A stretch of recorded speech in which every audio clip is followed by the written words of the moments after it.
Hello, അപ്പോൾ എല്ലാവർക്കും നമസ്കാരം. അപ്പോൾ ബിഗ് ബോസിൽ ഇന്ന് ലൈവിൽ ഇപ്പം നടന്നത് ഭയങ്കര തല്ലും വഴക്കും ഒക്കെ കൂടിയായിരുന്നു കേട്ടോ.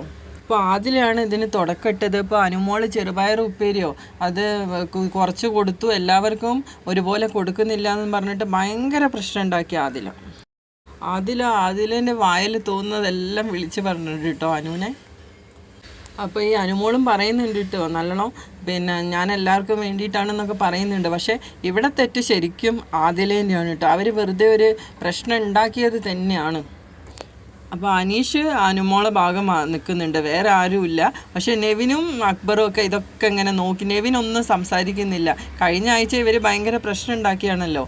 അതുകൊണ്ട് ഇവർക്കിപ്പോൾ അക്ബറിനും നെവിനും ഇതൊരു നല്ല ചാൻസായി. സാബുമാനൊക്കെ നല്ലോണം ഫയർ ചെയ്യുന്നുണ്ട് കേട്ടോ അനുമോളെ കൂടെ. അപ്പോഴത്തേക്ക് നൂറ വന്നു, ഷാനവാസ് വന്നു, എല്ലാവരും കൂടെ ഭയങ്കര പ്രശ്നം. ഷാനവാസും എല്ലാം കൂടെ ഭയങ്കര പട്ടാക്കേഴ്സൊക്കെ പിരിഞ്ഞു എന്നാണ് തോന്നുന്നത്, അത്രയും പ്രശ്നമായിരുന്നു. പിന്നെ ആദിലേക്ക് ഒരു സ്വഭാവമുണ്ട്. ആദിലേൻ്റെ സംസാരമൊക്കെ ഭയങ്കര ഒരു ജാതി വൃത്തിയായിട്ട സംസാരങ്ങളാണ്. അതൊക്കെ വല്ലാതെ സംസാരിക്കുന്നുണ്ട് ആദില. ഇനി അനുമോൾ കണ്ടൻറ്റിന് വേണ്ടിയാണോ ഇതിങ്ങനെയൊക്കെ പ്രശ്നം ഉണ്ടാക്കിയതെന്ന് അറിയില്ല കേട്ടോ, ചിലപ്പോൾ അതും ആയിരിക്കും. എന്തായാലും നല്ല പ്രശ്നമായിരുന്നു.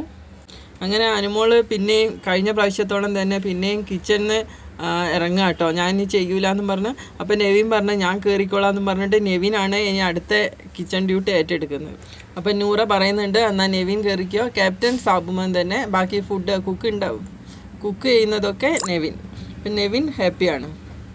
അപ്പോൾ ഇന്നും ചോറ് ബാക്കി വെച്ചിട്ടുണ്ട്. അപ്പോൾ അക്ബർ വന്നിട്ട് പറയുന്നുണ്ട് കഴിഞ്ഞ പ്രാവശ്യം പാത്രത്തോടെ എടുത്ത് ലാലേട്ടനെ കൊണ്ടുപോയി കാണിച്ചിരുന്നല്ലോ, ഇപ്പോൾ ഇതോന്നൊക്കെ ചോദിക്കുന്നുണ്ട്. ഇതാണ് എല്ലാ ആഴ്ചയും പ്രശ്നങ്ങൾ ഉണ്ടാവലുണ്ട് ശരിക്കും. അപ്പോൾ കഴിഞ്ഞ ആഴ്ച ഇവർ കൂടുതൽ പ്രശ്നങ്ങൾ ഉണ്ടാക്കി. അങ്ങനെ അനുമോളായിരുന്നു ഭക്ഷണം കഴിച്ചു എണീറ്റ് പോയി കരയാണ്.